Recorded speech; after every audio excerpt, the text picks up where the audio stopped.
श्री कृष्ण की बाल लीलाएं प्राचीन समय की बात है। मथुरा नगरी में एक अत्याचारी राजा कंस राज करता था। कंस को यह भविष्यवाणी सुनाई दी कि उसकी बहन देवकी का 8वां पुत्र उसका वध करेगा। कंस ने देवकी और उनके पति वासुदेव को कारागार में डाल दिया। जब श्री कृष्ण का जन्म हुआ तो वासुदेव ने उन्हें यमुना नदी पार करके गोकुल में नंद बाबा और यशोदा के घर पहुंचा दिया। गोकुल में श्री कृष्ण का बचपन बहुत ही अलौकिक और चमत्कारिक घटनाओं से भरा हुआ था। वह अपने बाल सुलभ खेलों और अद्भुत लीलाओं से सभी को आकर्षित करते थे। पूतना वध। एक बार कंस ने पूतना नाम की राक्षसी को भेजा जो बच्चों का वध कर दिया करती थी। वह एक सुंदर महिला का रूप धारण कर गोकुल पहुंची और श्री कृष्ण को स्तनपान कराने लगी, जिसमें उसने विष लगाया था। परंतु श्री कृष्ण ने उसका जीवन ही चूस लिया और पूतना का वध कर दिया। माखन चोरी। श्री कृष्ण को माखन मक्खन बहुत प्रिय था।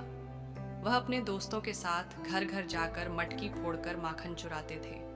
गोकुल की गोपियां उनसे परेशान होकर यशोदा मैया से शिकायत करती थीं। परंतु जब यशोदा उन्हें डांटती तो उनकी भोली भाली मुस्कान देखकर सब कुछ भूल जाती। कालिया नाग का वध। यमुना नदी में कालिया नाम का एक विशाल नाग रहता था जिसने नदी का पानी विषैला कर दिया था। एक दिन श्री कृष्ण ने नदी में कूदकर कालिया नाग से युद्ध किया। उन्होंने अपने दिव्य शक्ति से कालिया को परास्त कर दिया और उसके फन पर नृत्य किया। नाग ने हार मानकर क्षमा मांगी और कृष्ण ने उसे नदी छोड़कर जाने को कहा। गोवर्धन पर्वत उठाना।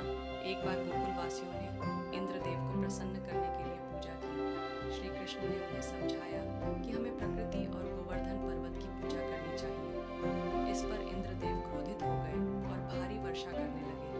तब श्री कृष्ण ने अपनी छोटी उंगली पर गोवर्धन पर्वत उठाकर सभी गोकुलवासियों की रक्षा की।